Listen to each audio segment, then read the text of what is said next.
بھائی نے مجلس نمبر 80 میں درود ابراہیمی کی بجائے بار بار شیعہ والا درود پڑھا اور پڑھوایا ہے.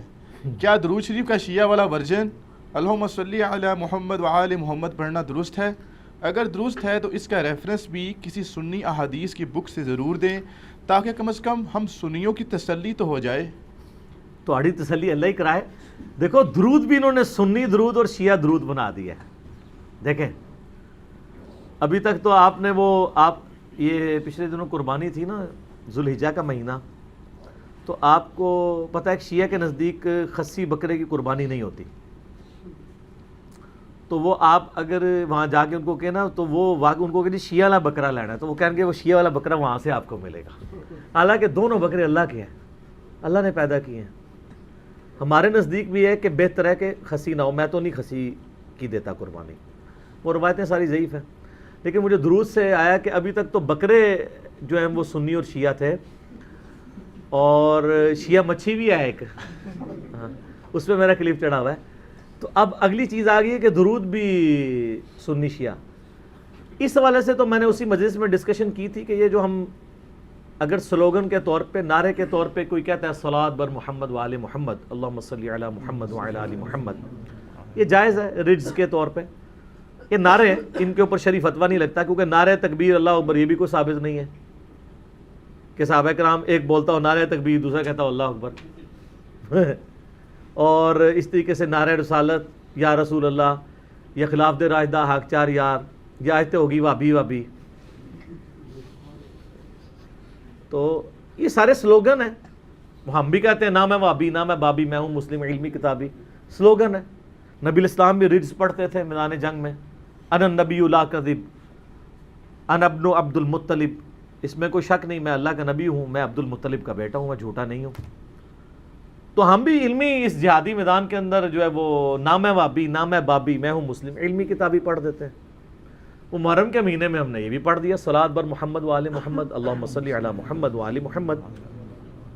تو یہ کوئی سنی شیعہ درود کا مسئلہ نہیں ہے. دونوں درود جو ہیں وہ نبی الاسلام نے تعلیم کی ہیں، اور درود ابراہیمی کا سٹارٹ ہی جو ہے وہ شیعہ درود سے ہوتا ہے. درود شریف جب سٹارٹ ہوتا ہے تو کیا ہے اللہم صلی علی محمد وعلی آل محمد. کما صلیتا تو بعد میں آتا ہے نا. پہلا حصہ جو یعنی سنی درود جو ہے وہ شیعہ درود سے سٹارٹ ہوتا ہے ان کی لینگویج میں. تو وہ اسی کا ٹکڑا ہے. آپ فقہ حنفی کی ساری کتابیں اٹھا کے دیکھیں، وہ کہتے ہیں کہ اگر جماعت کھڑی ہو جائے اور آپ سنتے پڑھ رہے ہوں تو آپ جماعت میں شامل ہونے کے لیے التحیات للہ والصلوات پڑھ کے نا عبدہ و رسولہ تک تو آپ پڑھیں اللہم صلی علی محمد و آل محمد اور سلام پھیر دیں تو آپ کی نماز ہو جائے گی، تاکہ آپ کی رکعت نہ رہ جائے. تو یہ تو بہار شریعت میں لکھا ہوا ہے درود.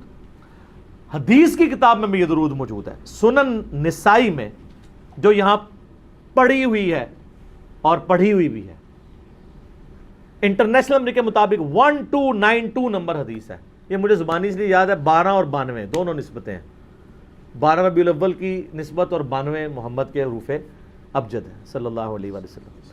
اور ایک نمبرنگ میں 1293 ہے. اسلام 360 میں آپ کو 1293 ملے گا 1293.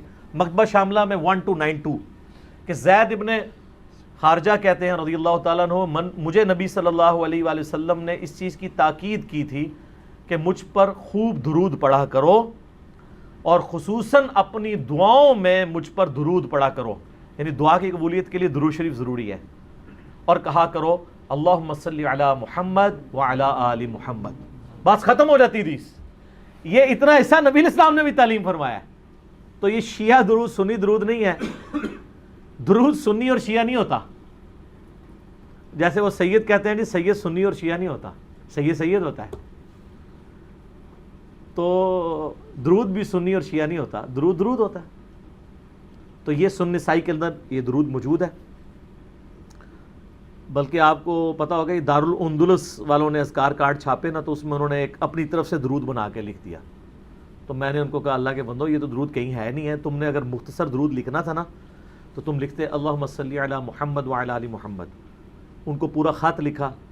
اللہ کا شکر ہے اس وقت دارالندلس جو جماعت الدعوہ والا ایکس ایک جماعت ہوا کرتی تھی، ان کا ایک مکتبہ ہے، وہ اب وہ میرے کہنے پہ وہ درود انہوں نے ایڈ کیا ہے، یہ والا درود سنن نسائی سے. تو یہ درود شریف آپ پڑھیں. اور جامعہ ترمذی میں 593 نمبر حدیث ہے بڑی مشہور. عبداللہ ابن مسعود کہتے ہیں کہ ایک شخص نبی علیہ السلام بیٹھے ہوئے تھے اور صحابہ کرام بھی. آیا, اس نے نماز پڑھی اور اس کے بعد ڈائریکٹ دعا مانگنی شروع کی. تو نبی صلی اللہ علیہ وآلہ وسلم نے فرمایا دعا مانگنے والے نے جلدی کی. ایک دوسرا شخص آیا, اس نے پہلے اللہ کی حمد بیان کی, پھر درود شریف پڑھا, پھر دعا مانگی. تو آپ نے فرمایا سل تعطا, سل تعطا, مانگ تجھے دیا جائے گا, مانگ تجھے دیا جائے گا. اور جو وہ جلدی والا تھا نا پہلے والا, اس کو بلا کے آپ نے فرمایا کہ دعا کرنے کا یہ طریقہ نہیں ہے, پہلے اللہ کی حمد بیان کرو, پھر مجھ پہ درود پڑھو اور اس کے بعد اللہ سے دعا مانگا کرو. اور نماز میں بھی ہم دیکھیں یہی کرتے ہیں, پہلے درود آتا ہے, تشہد میں بھی درود آتا ہے السلام علیکہ ایھا النبی, اس کے بعد درود پڑھتے ہیں آپ, اور اینڈ پہ جا کے دعائیں مانگتے ہیں. نماز میں بھی یہی ترتیب ہے, اللہ کی حمد, التحیات للہ والصلوات والطیبات, اس کے بعد درود شریف, سلام, اور اس کے بعد پھر درود شریف, اور پھر دعائیں آتی ہیں. تو بلکہ مسند احمد میں فضل الصلاۃ علی النبی کے اندر ہے, نبی علیہ السلام نے فرمایا کہ جو لوگ کسی مجلس میں شریک ہوں اور بغیر ذکر اور درود کے منتشر ہو جائیں, ایسے لوگ جنت میں بھی پہنچ گئے نا, تو وہاں پہ بھی جا کے انہیں حسرت ہوگی کہ انہوں نے اس مجلس میں درود کیوں نہیں پڑھا تھا.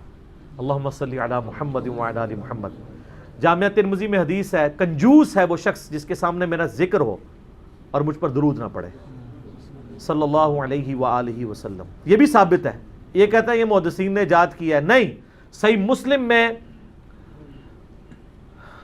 حضرت عیسیٰ علیہ السلام کا جب نزول کا ذکر آتا ہے, جو قیامت کی 10 نشانیاں, اس میں الفاظ ہیں, نبی علیہ السلام نے کہا وَنُزُولِ عِیسیٰ ابْنَ مَرْیَمَ صلی اللہ علیہ وسلم, عیسیٰ ابن مریم صلی اللہ علیہ وسلم نزول فرمائیں گے.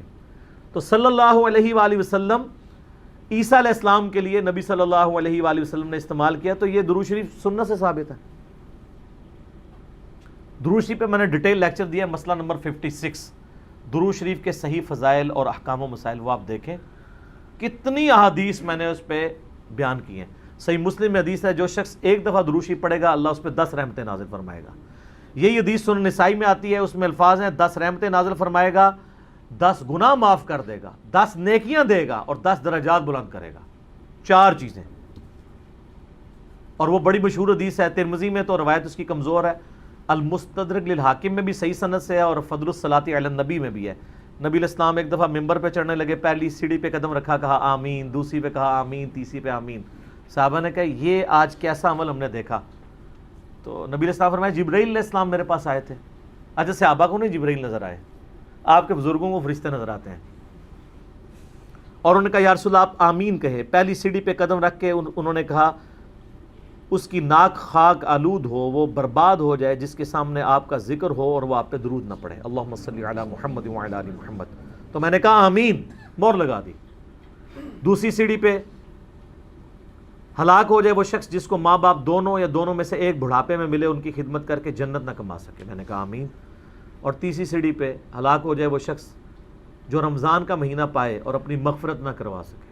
کئی حدیث میں یہ ترتیب بدلتی بھی ہے, لیکن درود شریف والا فضیلت پہلے نمبر پہ ہی رہتی ہے, باقی 2 میں آگے پیچھے بھی آتے ہیں. باقی باتیں یہی 3 ہیں. اور ترمذی میں حدیث ہے قیامت والے دن سب سے قریب میرے وہ شخص ہوگا جس نے دنیا میں سب سے زیادہ مجھ پہ درود پڑھا ہوگا. اللہم صلی علی محمد وعلی آل محمد. درود شریف کے فضائل پہ کتاب ہے, آج سے 1200 سال پہلے امام بخاری اور امام مسلم کے ہم اثر ہیں, قاضی اسماعیل مالکی, المتوفا 287 ہجری, 107 یا 108 احادیث اور آثار درود شریف کے فضائل پہ جمع کیے ہیں. اردو میں ترجمہ ہو چکا ہے, شیخ زبیر صاحب کی تحکیم بھی ہے, شیخ البانی کی بھی. ہماری ویب سائٹ پہ آپ کو 12 نمبر کتاب وہ ملے گی فضائل درود و السلام پہ. باقی مسئلہ 56 میرا 2 گھنٹے کا ہے, درود شریف کا ہر مسئلہ میں نے اس میں کلیئر کیا. تو کوئی درود سنی اور شیعہ نہیں ہوتا, درود ہوتا ہے.